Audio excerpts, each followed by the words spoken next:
If you're anything like me, then your house probably plays storage to more than half a dozen plastic peripherals for music video games. Guitars, drums, keyboards, turntables, microphones, kazoos, and didgeridoos.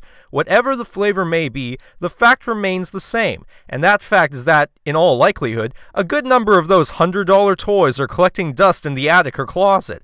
It's almost shameful that a genre could fall from grace at such an expedited rate as to already have lost all novelty and pop culture value in just under half a decade. I mean, sure, I still brandish the old 5-button Les Paul every now and again, but really, what the f*** happened to the game genre I used to love? Well, I've compiled a small list. Alright, maybe not too small, but a list of some grievances, if you will. Just a couple observations that encapsulate the downfall of the music video game genre. So, if you'll indulge my self-inquiring mind, let us investigate. Why did it die? Number 1. Danny motherfucking Johnson, aka the Guitar Hero Phenom. I'm not here to hate on Danny. I have to give credit where credit is due. He does things on a plastic controller that I could only wish I could replicate myself, and I'm sure several thousand people would agree with me on that one.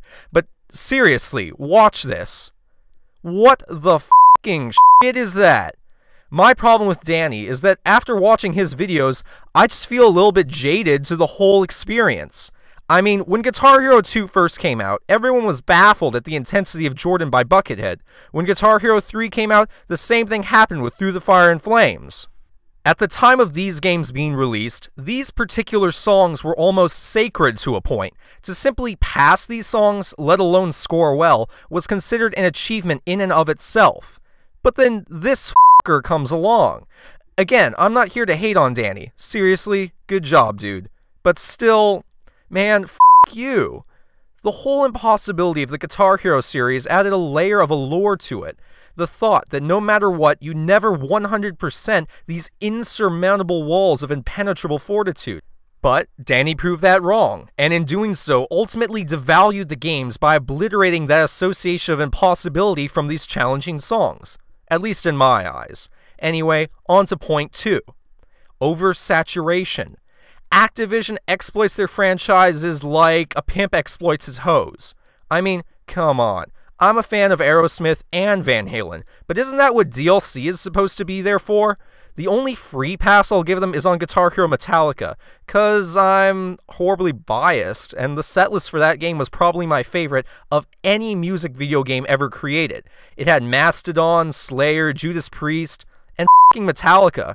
I mean, if Lars Ulrich was right in front of me right now, I'd probably be sucking his dick.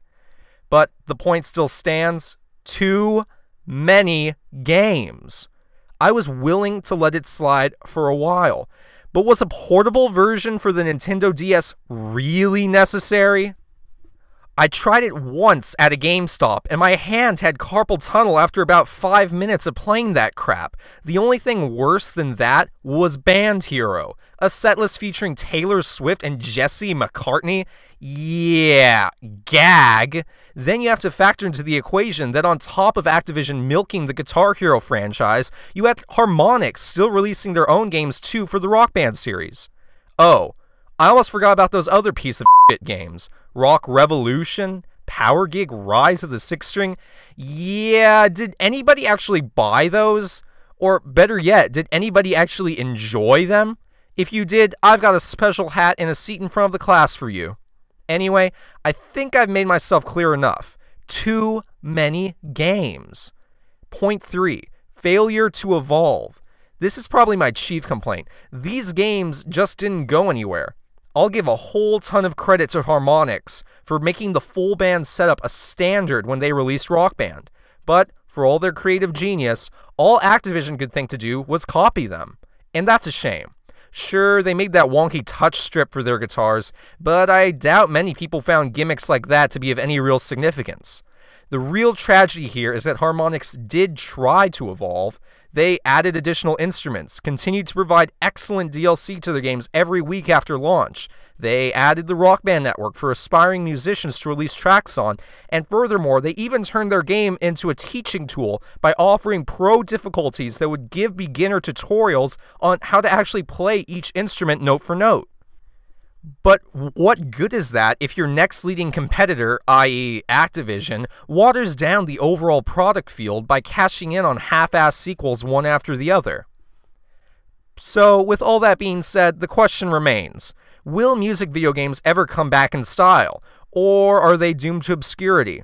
My bet is that they'll definitely return in some form eventually, just not for a really long time, like years and years down the line, but I'm going to be optimistic here, because when they do return, I'll imagine they'll incorporate a technology to bridge the transition from fake plastic doohickey to full-fledged rock instrument.